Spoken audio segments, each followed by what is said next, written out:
नमस्कार दोस्तों, मैं हृदेश मिश्रा आप सभी का स्वागत करता हूं आपकी करंट अफेयर्स की क्लास में। आइए हम लोग सीधे आज की क्लास की स्टार्टिंग करते हैं और इसमें क्या कुछ चीज़ें हैं आइए देखते हैं। सबसे पहली बात है, आज 18 अगस्त है और आज 18 अगस्त से हम लोग करंट अफेयर्स को करेंगे। नंबर एक पॉइंट क्या है? नंबर एक पॉइंट है कि अभी हमारे सभी कोर्सेज पर ऑफर चल रहा था, लेकिन अभी कुछ लोगों ने एडमिशन नहीं ले पाए थे। तो आज तक का आपके सामने जो है 17 अगस्त चूंकि लास्ट डेट थी, तो आज 18 अगस्त एक दिन हम और बढ़ा रहे हैं, 18 अगस्त कर दे रहे हैं इसको। अगर कोई बाय द वे कल लास्ट डेट तक नहीं ले पाया था हमारा कोर्स ऑफर वाला, तो आज 18 अगस्त तक ले सकता है, रात के 12 बजे से पहले तक। ठीक है, 12 बजे हम इसको हटा देंगे। ठीक, तो आप एडमिशन लीजिएगा हमारे सभी कोर्सेज, सभी टेस्ट सीरीज में एक ऑफर चल रहा है, आप उसका फायदा उठा लीजिएगा। यहाँ पर सारे कोर्स आरोग्यम टेस्ट बैच है, हमारा आरोग्यम का हमारा बैच प्रॉपर है। ठीक है, और बाकी हमारे सभी कोर्सेज और सब पे अभी डिस्काउंट चल रहा है। ठीक है, चलिए आइए आज के पहले टॉपिक पर हम आगे बढ़ते हैं। पहला टॉपिक क्या है? 12वीं ब्रिक्स पर्यावरण मंत्रियों की बैठक अभी चर्चाओं में रही है।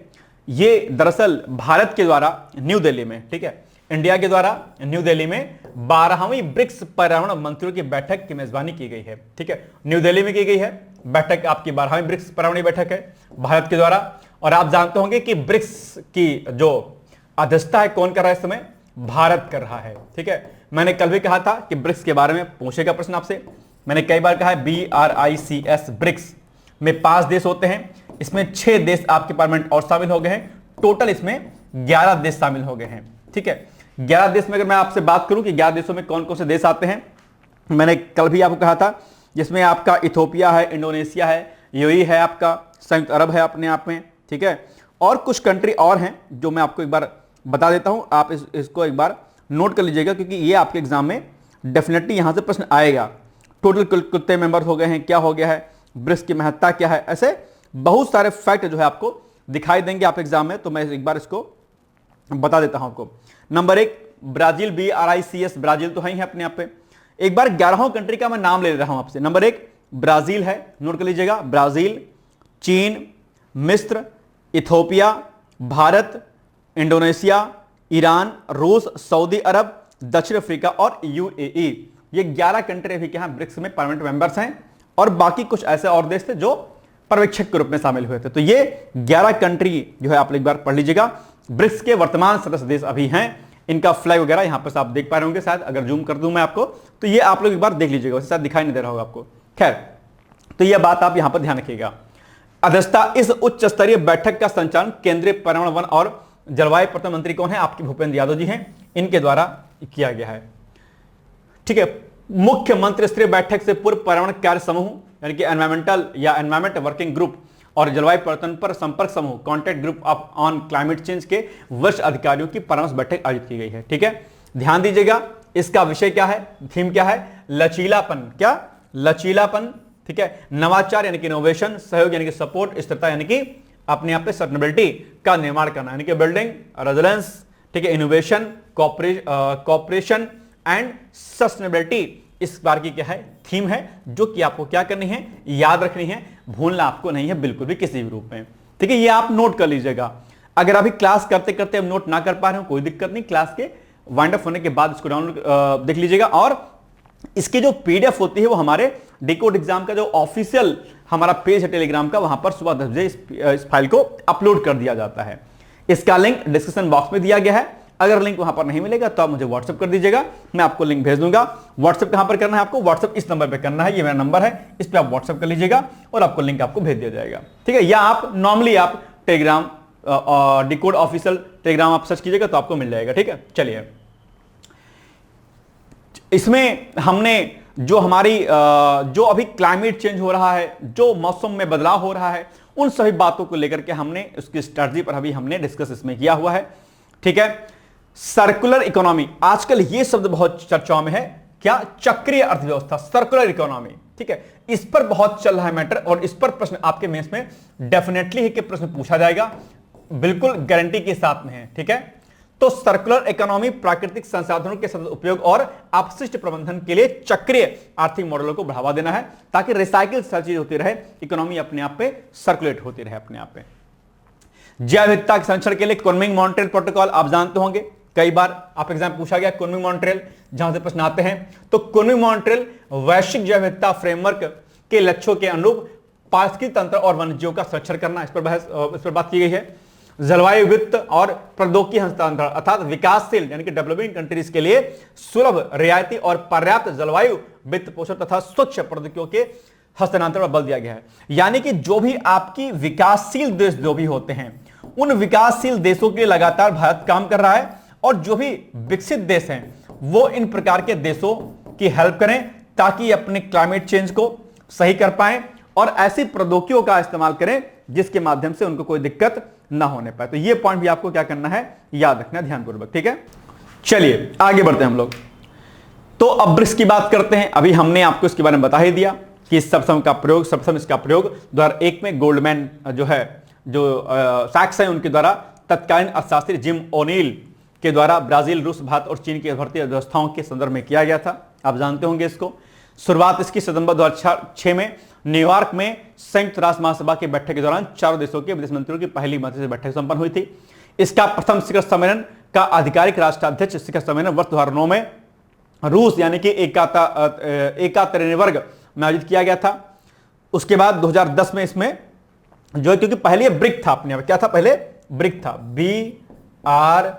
BRIC था, ब्रिक था। फिर साउथ अफ्रीका इसमें शामिल हो गया तो ये क्या हो गया, ब्रिक्स हो गया, BRICS। तो 2010 में दक्षिण अफ्रीका को समूह में शामिल कर लिया गया, जिसके बाद 2011 के सानिया शिखर सम्मेलन में यह समूह औपचारिक रूप से ब्रिक्स बन गया अपने आप में, है ना। ये प्रश्न पूछ सकता है आप एग्जाम में, ध्यान रखिएगा। फिलहाल इसमें 11 मेंबर हो गए जो भी हमने आपको बताया था, ठीक है। 15वें ब्रिक्स शिखर सम्मेलन में समूह के विस्तार का ऐतिहासिक निर्णय लिया गया, जिसमें आप देखेंगे तो मिस्र है, इथोपिया है, ईरान, संयुक्त अरब अमीरात आपका, सऊदी अरब, इंडोनेशिया, ठीक है, ये सब इसमें कंट्री आपकी शामिल हो गई हैं। न्यू डेवलपमेंट बैंक, यह भी बड़ा इंपॉर्टेंट होता है, कई बार पूछा जाता है आपके एग्जाम में। 2014 के फोर्टलेजा शिखर सम्मेलन यानी कि छठे शिखर सम्मेलन के दौरान हस्ताक्षरित समझौते के तहत 2015 में स्थापित किया गया, ठीक है। NDB मुख्यालय इसका संघाई चीन में होता है। क्या इसका उद्देश्य है, ब्रिक्स और अन्य उभरती विकासशील अर्थव्यवस्थाओं में बुनियादी ढांचे और सतत विकास परियोजनाओं के लिए संसाधन जुटाना है। इसका अल्टीमेटली क्या है, इसका उद्देश्य है, जो आपके लिए बहुत जरूरी हो जाता है, ठीक है। समान मताधिकार, बैंक में सभी संस्थापक सदस्यों के पास समान वोटिंग का अधिकार होता है, ठीक है। और बहुत सारी बातें इसमें लिखी है, आप एक एक करके इसको चाहे तो पढ़ लीजिएगा पीडीएफ में। मैंने डिटेल्स में मैं इसको नहीं पढ़ा रहा हूं, नहीं तो फिर क्लास आपकी लंबी हो जाएगी। इसको पीडीएफ में एक बार आप पढ़ लीजिएगा कि इसकी क्या क्या महत्ता है, इसकी क्या क्या अर्थात इसका सिग्निफिकेंस और इसका रेलेवेंस क्या है इंडिया के क्षेत्र में, ये बहुत महत्वपूर्ण है। और ये आपके मेंस के एग्जाम में आपके आ सकता है, ठीक है। ऐसे आदमी भी आप इसको लिख सकते हैं अच्छी तरीके से, इसको पढ़ लीजिएगा आप। अब आप इसी पर छोटा सा प्रश्न बताइए कि इसका उत्तर एग्जैक्टली क्या हो जाएगा। प्रश्न है कि ब्रिक्स समूह के संदर्भ में निम्नलिखित कथनों पर विचार कीजिए। ब्रिक्स का पहला शिखर सम्मेलन 2009 में रूस के एकातेरिनबर्ग में आयोजित किया गया था। दक्षिण अफ्रीका वर्ष 2010 में इस समूह में शामिल हुआ और 2011 के सानिया शिखर सम्मेलन में पहली बार भाग लिया। NDB की स्थापना 2014 के फोर्टलेजा शिखर सम्मेलन के समझौते के तहत की गई थी। अब आपको बताना है इसमें से कौन सा कथन सही है आपके लिए, ठीक है। चलिए फटाफट आप आंसर दीजिएगा। प्रीमियर में वीडियो चल रहा है, आप आंसर दीजिएगा, मैं आपके आंसर को देखता रहूंगा कि आप बेसिकली क्या कुछ उत्तर दे रहे हैं, ठीक है। चलिए बस कोई गलती ना कीजिएगा, ये आपसे बहुत स्पष्टता पूर्वक मैं आपसे कह रहा हूं, जो कि आपको यहां पर ध्यान देना है, ठीक है। चलिए डी हो गया है कि सी हो जाएगा, डी हो जाएगा, बिल्कुल तीनों कथन इसमें सही हैं, तो यानी कि D is the right answer, ठीक है। चलिए भारत अमेरिका संयुक्त ऐतिहासिक समारोह एवं नया गिनीज विश्व रिकॉर्ड, यह भी अभी चर्चाओं में रहा है और ऐसे प्रश्न आपके एग्जाम में अक्सर पूछे जाते हैं, याद रखिएगा। यानी कि भारत का जो 80वां स्वतंत्रता दिवस अभी मनाया गया है, आप जानते होंगे। पहली बार जो है वंदे मातरम, जो कि हमारा क्या है राष्ट्रीय गीत है, उसको गाया गया। तो 80वें स्वतंत्रता दिवस और संयुक्त राज्य अमेरिका की स्वतंत्रता की 285वीं वर्षगांठ के उपलक्ष्य में न्यूयॉर्क त्रिस्तरीय क्षेत्र में एक विशेष संयुक्त समारोह का आयोजन किया गया। अब इसमें क्या खास बात हुई है कि इस समारोह के दौरान न्यू जर्सी के पार्सपनी स्थित वेटरन्स मेमोरियल पार्क में लार्जेस्ट फ्लैग पोल नंबर, ठीक है, यानी कि ध्वज दंडों से निर्मित सबसे बड़ी संख्या का आधिकारिक गिनीज विश्व रिकॉर्ड जो है अभी हाल ही में स्थापित किया गया है। यह बड़ी बात है जो कि आपको यहां पर ध्यान देने योग्य है, यहां से प्रश्न आप एग्जाम में आ जाएगा, ठीक है ना। चलिए अमेरिका की 250वीं वर्षगांठ के सम्मान में 1300 से अधिक अमेरिकी राष्ट्रीय ध्वजों को कलात्मक रूप से 250 की संख्यात्मक आकृति में व्यवस्थित किया गया तथा इस आकृति के चारों ओर भारतीय राष्ट्रीय ध्वज तिरंगे जो है इसमें क्या किए गए, स्थापित किए गए। तो दोनों देशों की मित्रता और गहरे होते प्रगाढ़ संबंधों को यह दर्शाता है अपने आप में। इस ऐतिहासिक कार्यक्रम का संयुक्त नेतृत्व न्यूयॉर्क स्थित भारत के महावाणिज्य दूतावास, ठीक है, तथा प्रमुख प्रवासी भारतीय संगठन फेडरेशन ऑफ इंडियन एसोसिएशंस, ठीक है, के द्वारा इसको किया गया था।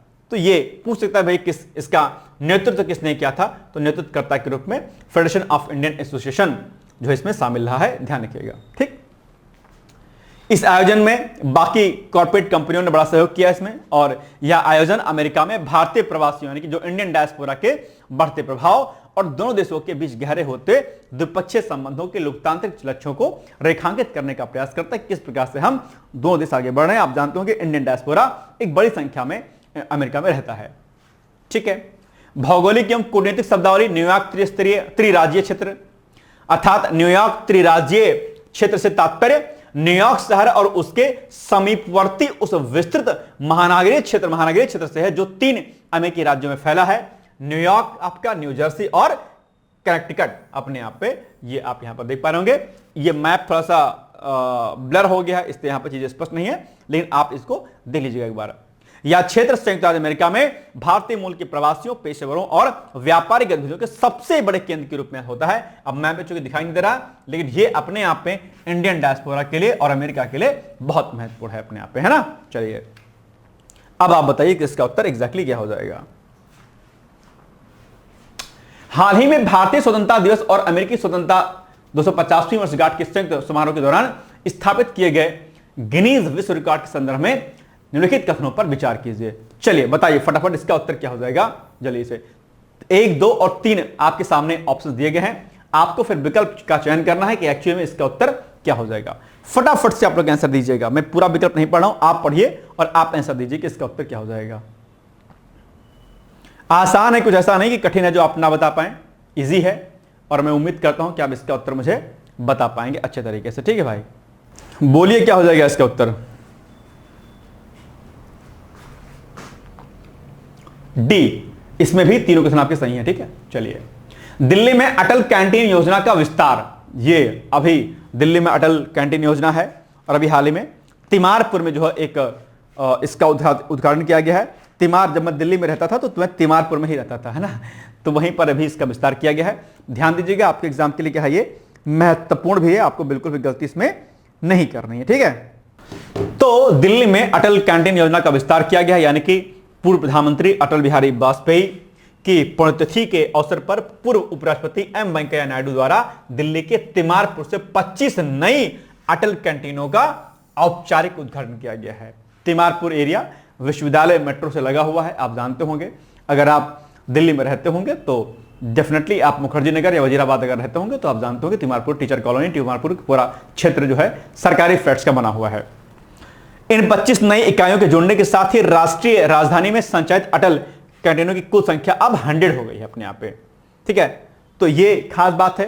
और क्या इसकी विशेषता है, इस पर क्या है कि रियायती मूल्य पर भोजन, यानी कि योजना का उद्देश्य असंगठित क्षेत्र के श्रमिकों, दिहाड़ी मजदूरों, बेघरों और आर्थिक रूप से कमजोर वर्ग के लोगों को मात्र 5 रुपए प्रति थाली की अत्यंत रियायती दर पर स्वच्छ और पौष्टिक भोजन उपलब्ध कराना है। कितनी बड़ी बात है अपने आप पे, कितनी अच्छी बात है ना।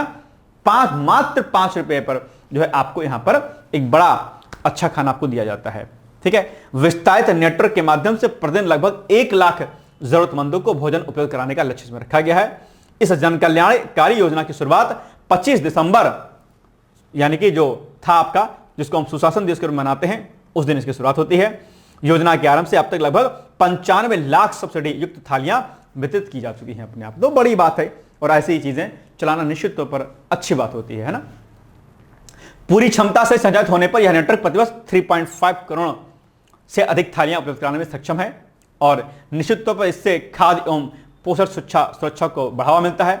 यानी कि यह पहल शहरी निर्धन, प्रवासियों और असंगठित क्षेत्र के श्रमिकों की पोषण संबंधी न्यूनतम आवश्यकताओं की पूर्ति सुनिश्चित करती है अपने आप में। जो भी ठेले वाले हैं, रिक्शे वाले हैं, ऑटो वाले हैं, ठीक है, या जो गरीब बेचारे हैं जो दिहाड़ी मजदूरी करते हैं, जिनको खाना और छत कुछ भी नहीं मिलता है, उनको मिलता है। आप जानते होंगे कि वहां पर दिल्ली में बहुत अच्छे अच्छे फ्लैट्स बनाए गए हैं पॉट्स एरिया में, दिल्ली में श्रमिकों के लिए, देखा होगा।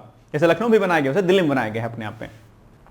यह योजना संयुक्त राष्ट्र के एसडीजी 2 यानी कि जिसमें हम लोग जीरो हंगर की बात करते हैं और एसडीजी 1 यानी कि शून्य गरीबी, no poverty and zero hunger के लक्ष्यों को प्राप्त करने की दिशा में अहम है। आप एग्जाम में एसडीजी 2 क्या होता है और एसडीजी 1 क्या होता है पूछ लेगा आप एग्जाम में, तो आप बता दीजिएगा। ये एसडीजी है, संयुक्त विकास, ये जो आपका लक्ष्य है सतत विकास लक्ष्य, इसको पूरा करने का लक्ष्य कब तक रखा गया है? 2030 तक का। कुल कितने लक्ष्य इसमें? 17 लक्ष्य इसमें है। 17 लक्ष्यों को प्राप्त करने का जो टारगेट है वो 2030 तक का रखा गया है, जिसमें से एक प्रश्न हर साल आपके एग्जाम में पूछा जाता है।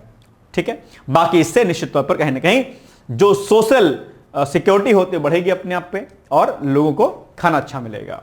चलिए बताइए अब आप। अटल कैंटीन योजना का अनुच्छेद में से किस सतत विकास लक्ष्य को प्राप्ति के प्रत्यक्ष रूप से इसमें सहायता करेगा? ठीक है, एसडीजी 2 है, 7 है, 14 है, 13 है। ठीक है, अच्छा ये सब में प्रश्न पूछा था आपके, ये सारे जो लक्ष्य आप देखें ना, अब ये भी आपके लिए इंपॉर्टेंट है, ये भी इंपॉर्टेंट है, आपके लिए भी इंपॉर्टेंट है, इसको रट लीजिएगा। तो क्या हो जाएगा?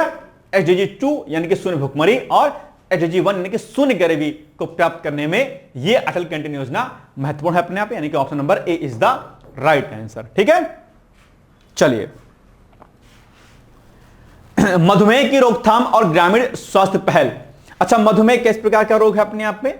मधुमेह जो है ये अपने आप में क्या है? नॉन कम्युनिकेबल डिजीज में आता है। क्या? नॉन कम्युनिकेबल डिजीज, यानी कि इसको क्या बोलते हैं? इसको हम बोलते हैं गैर संचारी रोग। गैर संचारी रोग आप जानते होंगे, रोगों को हम खास करके दो भाग में डिवाइड करते हैं। ठीक है, एक होता है संचारी रोग जिसको हम लोग कम्युनिकेबल डिजीज बोलते हैं, और एक होता है गैर संचारी रोग यानी कि non communicable disease. Communicable disease यानी कि जो अपने आप में फैलती रहती है, आपके एयर्स के माध्यम से, आपके ड्रॉप्स, जो आपके एयर ड्रॉप्स होते हैं उनके माध्यम से, छूने से, टच करने से जो बीमारियां फैलती हैं उनको हम संचारी रोग बोलते हैं। जो इस प्रकार से नहीं फैलती उनको हम गैर संचारी रोग बोलते हैं। गैर संचारी रोगों में आपका क्या आ जाएगा? आपका मधुमेह आ जाएगा, डायबिटीज सेकंड टाइप आ जाएगा, आपका जो है कैंसर आदि आ जाएगा। ये सब किसमें है? हाइपरटेंशन आदि आ जाएगा। ये सब किसमें है? आपका नॉन कम्युनिकेबल डिजीज में आ जाता है। ठीक है, तो अभी केंद्रीय विज्ञान और प्रौद्योगिकी मंत्री जितेंद्र सिंह के द्वारा मधुमेह अर्थात डायबिटीज की रोकथाम को एक राष्ट्रीय प्राथमिकता बनाने पर विशेष बल दिया गया है। ठीक है, बदलती जीवन शैली और खान पान के कारण ग्रामीण क्षेत्रों में भी तेजी से बढ़ रहे मधुमेह के मामलों से निपटने के लिए समुदाय आधारित कम्युनिटी बेस्ड तकनीक संचालित और डेटा आधारित रणनीति की आवश्यकताओं को रेखांकित करने का प्रयास किया गया है। ठीक है, प्रमुख डिजिटल एवं जागरूकता पहल की बात करते हैं तो RSSDI diabetes rural outreach digital portal बना है। Research society for the study of diabetes in India, ठीक है, इसमें काम करती है। इसका उद्देश्य क्या है? ग्रामीण भारत में ग्राम गोद यानी कि विलेज एडेप्टेशन मॉडल के माध्यम से मधुमेह की समय पर पहचान, उपचार, नियमित निगरानी और लोक स्वास्थ्य अनुसंधान के लिए वास्तविक डेटा को जुटाना ही इस हमारे पहल का, इस पोर्टल का क्या है? अल्टीमेटली लक्ष्य है। जो संस्था इसमें कार्य करती है वो research society for the study of diabetes in India काम करती है अपने, जिसको हम लोग क्या बोलते हैं शॉर्ट फॉर्म में? RSSDI बोलते हैं अपने आप ही, यहां पे लिखा हुआ है। ठीक है ना, चलिए विश्वास वीडियो लाइब्रेरी ग्रामीण और अर्ध शहरी आबादी को विभिन्न क्षेत्रीय भाषाओं में मधुमेह के जोखिम प्रबंधन और उचित आहार और स्वास्थ्य जटिलताओं के प्रति जागरूक करने के लिए तैयार की गई मल्टीमीडिया वीडियो लाइब्रेरी भी चलती है अपने आप में। गैर संचारी रोग क्या होते हैं? यहां पे लिखा हुआ है कि ये वे बीमारियां होती हैं जो एक व्यक्ति से दूसरे व्यक्ति में संक्रामक रूप से, जैसे हवा, पानी आदि से नहीं फैलती हैं। तो जो नहीं फैलती हैं इनसे, वो क्या हो जाएंगी? वो हो जाएंगी आपकी गैर संचारी, और जो संचारी होंगी वो क्या हो जाएंगी? वो इनसे फैलेंगे अपने आप में। ठीक है, इनको हम क्या कहते हैं? इनको दीर्घकालिक रोग बोलते हैं अपने, जिसको क्रोनिक डिजीज बोलते हैं। ठीक है, तो गैर संचारी रोग क्या होते हैं? क्रोनिक डिजीज के रूप में आते हैं, क्योंकि इनकी प्रगति धीमी होती है और ये लंबे समय तक शरीर में बने रहते हैं, लॉन्ग टर्म तक बने रहते हैं, जल्दी नहीं खत्म होता है। जो कम्युनिकेबल डिजीज होती है वो जल्दी खत्म हो जाती है। जैसे मान लेते हैं इन्फ्लुएंजा हो गया आपको, मतलब इन्फ्लुएंजा वायरस से आपको जुकाम हो गया, तो जुकाम एकदम होगा, एकदम सही हो जाएगा, जल्दी टाइम नहीं लगेगा। लेकिन जो नॉन कम्युनिकेबल डिजीज होती हैं उनकी जो आगे बढ़ने की जो रेट होता है वो स्लो होता है और आपकी बॉडी में लंबे समय तक बनी रहती है अपने आप में। डायबिटीज किसी को हो गया भाई साहब तो पता नहीं चलेगा आपको, लेकिन जब हो गया तो एक लंबे समय तक वो रहेंगे आपकी बॉडी में, जाएगी नहीं अपने आप पे। ठीक है, ध्यान दीजिएगा। ये मुख्य रूप से आनुवांशिक, शारीरिक, पर्यावरणीय और व्यवहार संबंधी कारकों के संयोजन से उत्पन्न होते हैं। ठीक है, विश्व स्वास्थ्य संगठन के अनुसार 4 प्रमुख गैर संचारी रोग वैश्विक स्वास्थ्य और मृत्यु दर का सबसे बड़ा कारण है। कौन कौन से? नंबर 1 आपका हृदय रोग, जिसमें आपका कोरोनरी हृदय रोग, दिल का दौरा, हार्ट अटैक, स्ट्रोक और हाइपरटेंशन आते हैं इसमें अपने आप में। मधुमेह के अंदर टाइप 2 डायबिटीज और टाइप 1 डायबिटीज जो है अपने आप में लंबे समय तक आपके शरीर में रहते हैं लगातार। इसके अलावा गर्भावधि मधुमेह भी आता है। कैंसर में आपका फेफड़े का कैंसर, स्तन कैंसर, सर्वाइकल कैंसर, मुख कैंसर, ये सब आपके लंबे समय तक रहते हैं आपके बॉडी में। दीर्घकालिक श्वसन रोग, क्रॉनिक ऑब्स्ट्रक्टिव पल्मोनरी डिजीज भी अपने आप पे बड़ी लंबी खतरनाक बीमारी होती है जो कि फैलती है इससे। अस्थमा हो गया, ठीक है, ये सब हो गया। इसके अलावा क्रॉनिक किडनी डिजीज हो गया, गठिया हो गया, ये सब अपने आप पे क्या है? गैर संचारी रोगों के अंतर्गत आती हैं अपने आप पे, ठीक है। प्रमुख जोखिम कारक क्या है? जैसे कि तंबाकू धूम्रपान का सेवन करते हैं आप, अधिक शराब पीते हैं, ठीक है, आप अधिक संतृप्त वसा का उपयोग करते हैं, अधिक नमक खाते हैं, जंक फूड खाते हैं, बाहर का खाना खाते हैं, तो आपको ये प्रकार के रोग हो जाएंगे आपको, ठीक है।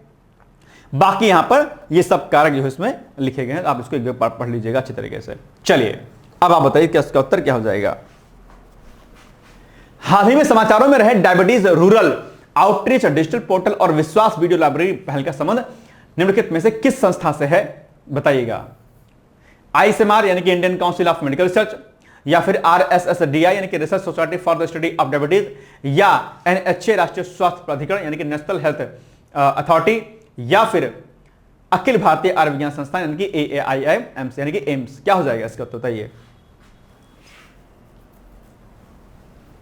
सिंपल सी बात है, इसका उत्तर क्या हो जाएगा? आपका ऑप्शन नंबर बी हो जाएगा, ठीक है, यही है इसमें। आगे बढ़ते हैं हम लोग। नेक्स्ट है साइबर कुश्ती 2026 भाई साहब चर्चाओं में भी रहा है। राष्ट्रीय इलेक्ट्रॉनिक की और सूचना प्रौद्योगिकी संस्थान, ठीक है, जिसको नीलिट बोलते हैं अपने आप पे, national institute of electronics and information technology. इसमें मंत्रालय कौन सा है? इलेक्ट्रॉनिकी और सूचना प्रौद्योगिकी मंत्रालय, भारत सरकार। पहल का नाम साइबर कुश्ती 2026, ठीक है। स्वरूप यह एक राष्ट्रीय स्तर की साइबर सुरक्षा और कृत्रिम बुद्धिमत्ता आधारित एक हैकाथॉन क्या है? प्रतियोगिता है अपने आप में, और ये चर्चाओं में है। डेफिनेटली यहां से प्रश्न आप एग्जाम में आएगा, क्योंकि इसका नाम ही अपने आप पे गजब है अपने, क्या? साइबर कुश्ती अपने आप पे। आप जानते होंगे साइबर क्राइम को लेकर के, साइबर सिक्योरिटी को लेकर के बहुत सारी पहल सरकार चला रही है, और साइबर सिक्योरिटी अपने आप पे भारत में एक बड़ा मुद्दा है, ठीक है। क्या क्या उद्देश्य, क्या विजन है इसका?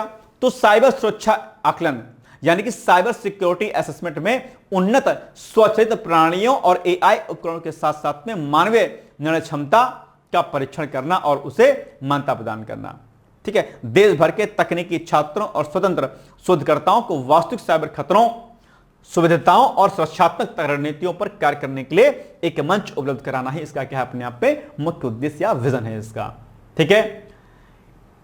इसमें पंजीकरण आपके लिए निःशुल्क है। 3 सदस्यीय टीमों के रूप में भागीदारी की जा सकती है।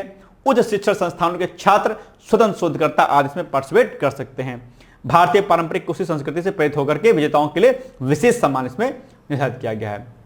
विजेता टीम को साइबर केसरी की उपाधि से सम्मानित किया जाएगा और उन्हें पारंपरिक खिताब प्रदान किया जाएगा। उप विजेता को द्वितीय और तृतीय स्थान प्राप्त करने वाली टीमों को क्रमशः रुस्तम और पहलवान की उपाधि से नवाजा जाएगा, ठीक है। इलेक्ट्रॉनिक और सूचना प्रौद्योगिकी मंत्रालय प्रशासनिक नियंत्रण के तहत एक स्वायत्त वैज्ञानिक संस्था अपने आप पे। कौन? ये जो आपका राष्ट्रीय इलेक्ट्रॉनिक एवं सूचना प्रौद्योगिकी संस्थान जो है, नीलेट जिसको बोलते हैं। नीलेट से आप लोग डिग्री लेते होंगे ओ लेवल वगैरह की, है ना, ये वही है अपने आप पे, है ना। चलिए, क्या इसका उद्देश्य है? उद्देश्य इसका है सूचना इलेक्ट्रॉनिक्स और संचार प्रौद्योगिकी यानी कि आईसीटी के क्षेत्र में मानव संसाधन विकास, क्षमता निर्माण और अन्य मानकीकृत प्रशिक्षण और प्रमाणन प्रदान करना है, जहां पर आप ईडीसीए, ओ लेवल और बहुत सारी कंप्यूटर की डिग्री आदि इसमें आप लेते हैं, है ना। और निश्चित तौर पर इससे साइबर सिक्योरिटी में हमें एक बड़ा फायदा मिलता है, ठीक है। चलिए, अब मेंस का इसमें प्रश्न बन जाएगा एक, इसको आप लिख सकते हैं कि राष्ट्रीय सुरक्षा, डिजिटल अर्थव्यवस्था और महत्वपूर्ण सूचना अवसंरचना के संरक्षण के लिए कुशल साइबर कार्यबल का निर्माण समय की मांग है। इस दिशा में भारत सरकार द्वारा संचालित राष्ट्रीय पहलों जैसे कि हैकाथॉन, नीलेट कौशल कार्यक्रम एवं राष्ट्रीय साइबर सुरक्षा रणनीति की प्रभावशीलता का मूल्यांकन कीजिए कि भैया ये सब जो आपके योजनाएं चल रही हैं, इनके माध्यम से किस प्रकार से हम डिजिटल अर्थव्यवस्था, साइबर सिक्योरिटी को हम मेंटेन कर सकते हैं, ठीक है। आप लिख सकते हैं इसका उत्तर आराम से। चलिए, अब इस पर प्रश्न बन जाएगा, अब इसका उत्तर बताइएगा मुझे। चलिए, प्रश्न पढ़िए आप, उसका उत्तर मुझे बताइए।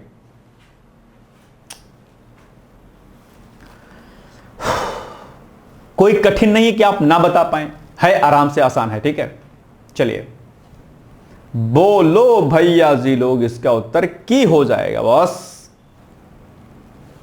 सी, मतलब कि आपका 1 और 2। ठीक है, 1 और 2 ही कथन, तो 1 और 2 यानी कि सी इज द राइट आंसर। ठीक, चलिए कल्पसर प्रोजेक्ट, केंद्र सरकार ने संसद को बताया है कि गुजरात की कल्पसर प्रोजेक्ट की डिटेल प्रोजेक्ट रिपोर्ट अंतिम चरण में है। कल्पसर गुजरात में एक प्रस्तावित क्या है, मल्टीपर्पज जल बुनियादी ढांचा परियोजना है अपने आप पे। ठीक है, पूछ सकता है कि अभी हाल ही में चर्चा में रहा कल्पसर प्रोजेक्ट क्या है, आप कहेंगे सर यह कल्पसर गुजरात में एक प्रस्तावित मल्टीपर्पज अर्थात बहुउद्देशीय जल बुनियादी ढांचा परियोजना है। क्या इसका उद्देश्य है? इसका उद्देश्य है सौराष्ट्र क्षेत्र को सिंचाई, पीने का पानी, परिवहन और ऊर्जा उपलब्ध कराना है। और इस परियोजना में खंबात की खाड़ी के पार 64 किलोमीटर लंबा बांध बनाने का प्रस्ताव इसमें रखा गया। इससे 2000 वर्ग किलोमीटर का मीठे पानी का जलाशय बनेगा, जिसके दुनिया के सबसे बड़े तटीय मीठे पानी के जलाशय में से एक होने की उम्मीद भी जताई गई है। तो ये एक बड़ी बात है जो गुजरात के एक प्रोजेक्ट के रूप में हम इसको समझ सकते हैं। कल्पसर प्रोजेक्ट है अपने आप पे चर्चाओं में है, ये बहुत अच्छी योजना है अपने आप में गुजरात की, ध्यान रखिएगा। चलिए, तो हाल ही में खबरों में रहा कल्पसर प्रोजेक्ट किस राज्य में प्रस्तावित है, जरा कमेंट करके बताइए कि कल्पसर जो प्रोजेक्ट है वो किस राज्य में प्रस्तावित है अपने आप में, या इसका उद्देश्य क्या है, ये क्या है, ये सब आप पढ़ लीजिएगा। यानी कि ये प्रोजेक्ट कहां का है, अपने आप में गुजरात का है। सी इज द राइट आंसर। आसान है, कोई दिक्कत तो नहीं है। चलिए, माइक्रोपोरेलस कोलाहापुरेंसिस नाम का एक नया पॉलीपोर कवक खोजा गया है अपने आप में। ठीक, कवक के बारे में आप जानते होंगे, जिसको हम लोग क्या बोलते हैं अपने आप पे। ठीक है, वैज्ञानिकों ने महाराष्ट्र के कोल्हापुर जिले में माइक्रोपोरेलस, ठीक है, कोल्हापुरेंसिस नाम का एक नया पॉलीपोर यानी कि ब्रैकेट कवक खोजा है। या भुदरगढ़ तालुका में सड़ती हुई लकड़ी पर उगता हुआ पाया गया। यह कवक आमतौर पर जुलाई सितंबर के मौसम में दिखाई देता है या अकेले उगता है, और इसमें छाते के आकार का कैप टोपी होता है, जिसमें एक तरफ डंठल स्टॉक होता है। ठीक है, जो आपको आजकल मशरूम, मशरूम क्या है अपने आप पे, फंगस ही तो है अपने आप, फंगल है अपने आप पे, जानते होंगे आप लोग। इसकी पहचान बड़े छिद्रों, आंसू की बूंद के आकार के बीजाणुओं और मोटी दीवार वाले सिस्टीडिया से होती है, जो इसे संबंधित प्रजातियों से क्या करता है, अपने आप अलग करता है। इसके कई प्रकार पाए जाते हैं ना। ठीक है, आप लोग मशरूम खाते होंगे ना, मस्त लगता है, बहुत टेस्टी होता है और बहुत ज्यादा उसमें पौष्टिक तत्व पाए जाते हैं।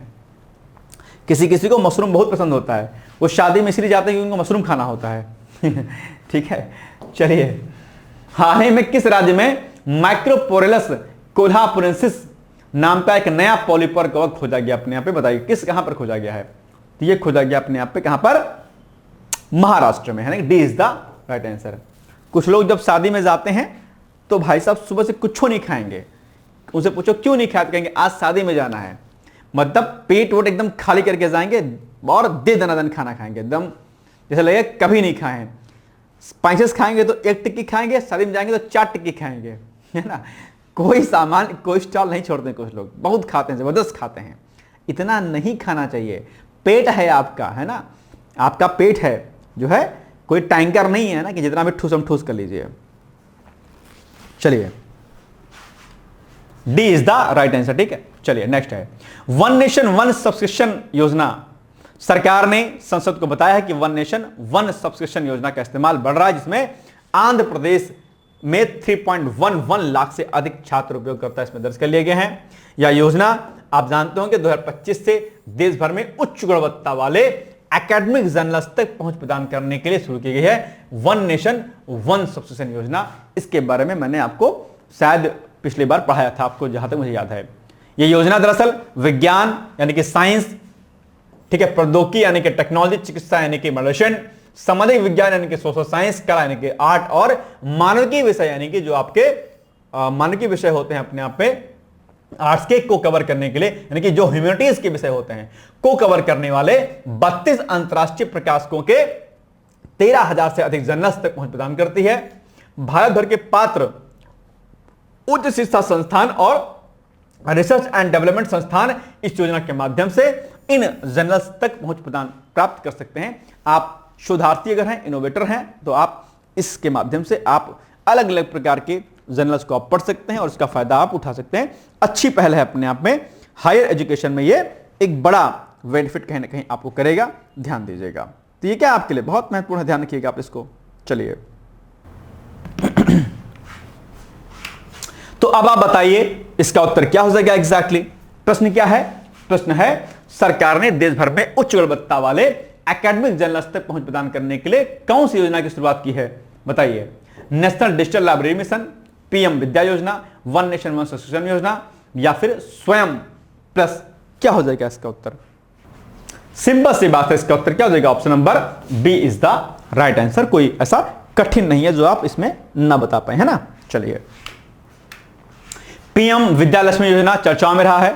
अभी हाल ही में संसद में ये एक बात रखी गई कि भैया पीएम विद्या लक्ष्मी योजना के शुरू होने के बाद इसके तहत जो है आप देख पा रहे हैं 15,614.78 करोड़ मूल्य के 1.12 लाख से अधिक बिना गारंटी वाले शिक्षा ऋण इसमें मंजूर कर दिए गए हैं। किसके तहत?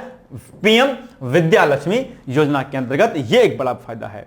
आप जानते होंगे पीएम विद्या लक्ष्मी योजना सेंट्रल गवर्नमेंट की एक योजना है जिसे नवंबर 2024 में इसकी शुरुआत की गई थी। याद रखिएगा, आप एग्जाम में यह प्रश्न आपसे एग्जाम में पूछा सकता है, ठीक है। ऐसी महिलाओं को लेकर के और खास करके बालिकाओं को लेकर के जो योजनाएं बनाई जाती हैं उन पर प्रश्न बहुत बनता है। मैंने कई बार आपको समझाया, एक दो बार नहीं, कई बार मैंने समझाया आपको, ठीक है। चलिए, तो ये पॉइंट आप जो है याद रखिएगा, ठीक है। चलिए, ठीक है। शुरुआत कब की गई इसकी? शुरुआत की गई नवंबर 2024 में यह सुनिश्चित करने के लिए शुरू किया गया था कि कोई भी योग्य छात्र वित्तीय बाधाओं के कारण उच्च शिक्षा से वंचित ना रहे। कोई भी जो छात्रा है वो इससे वंचित ना रहे।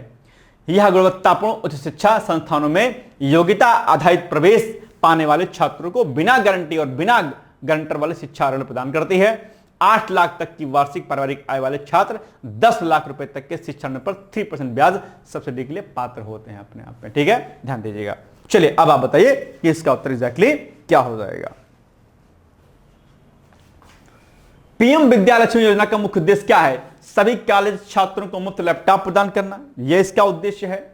मेधावी छात्रों को उच्च शिक्षा के लिए वित्तीय सहायता प्रदान करना, केवल विदेश में शिक्षा के लिए छात्रवृत्ति प्रदान करना, या सिविल सेवा के उम्मीदवारों के लिए मुफ्त कोचिंग प्रदान करना। वैसे सरकार अब इस पर काम कर रही है। 15 अगस्त में लाल किले की प्राचीर से पीएम मोदी ने इसकी घोषणा जो है कर दी है ना। इसका उत्तर क्या हो जाएगा? बी हो जाएगा, है ना। B is the right answer, ठीक है। चलिए,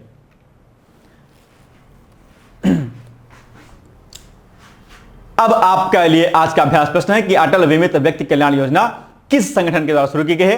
ये आज का अभ्यास प्रश्न है। इसका उत्तर आप चाहे गूगल कीजिए चाहे जो कीजिए, लेकिन उत्तर देने का प्रयास आप लोग प्लीज जरूर कीजिएगा। मुझे दुख है कि आप लोग कमेंट नहीं करते हैं, भैया उत्तर दिया करिए। पिछली बार जब मैं क्लास कराता था तो आप सभी लोग कमेंट बॉक्स में जाकर के कमेंट करते थे, उत्तर देते थे। अभी पता नहीं क्या हो गया है कि आप लोग आंसर नहीं देते हैं। मुझे बड़ा अफसोस है और मैं उम्मीद करता हूं कि आप उत्तर देंगे। कृपया करके उत्तर दीजिएगा जरूर से, नहीं हो, ठीक है। चलिए, बाकी अभी हमारे कोर्सेज पर ऑफर चल रहा है। ये हमारे हिंदी का आपका लेक्चर है। इसमें हिंदी प्री का वीडियो लेक्चर प्लस आपके टेस्ट मिलेंगे आपको। 100 टेस्ट आपके टॉपिक वाइज, 20 आपके फुल लेंथ टेस्ट, ठीक है। और आप चाहें तो केवल यहां पर हिंदी का टेस्ट ले सकते हैं जिसमें आपको 100 टेस्ट टॉपिक वाइज और 20 टेस्ट मिलेंगे। आप चाहें तो इसको ज्वाइन कर सकते हैं, या फिर आप चाहें तो जीएस प्लस हिंदी का जो हमारा कंबाइंड टेस्ट है, फुल लेंथ टेस्ट वाला 20 फुल लेंथ टेस्ट, आप चाहें तो इसको भी ज्वाइन कर सकते हैं। अब इस पर ऑफर चल रहा है बढ़िया तरीके से। ऑफर क्या मतलब, आज हमने इसको बढ़ा दिया है क्योंकि कुछ लोग छूट गए थे, नहीं ले पाए थे। आज यानी कि 18 अगस्त तक आप इसमें एनरोल हो सकते हैं। हमारे सभी कोर्सेज पर, सभी टेस्ट सीरीज पर ऑफर अभी चल रहा है, ठीक है। आज रात 12 बजे तक आप इसमें एनरोल हो सकते हैं। तो आज के लिए बस इतना ही। कल मिलेंगे हम लोग सुबह 9 बजे। तब तक के लिए मस्त रहिए, व्यस्त रहिए, मुस्कुराते रहिए, यूं ही आगे बढ़ते रहिए। बहुत बहुत धन्यवाद है। All the best, thank you so much, bye bye, take care.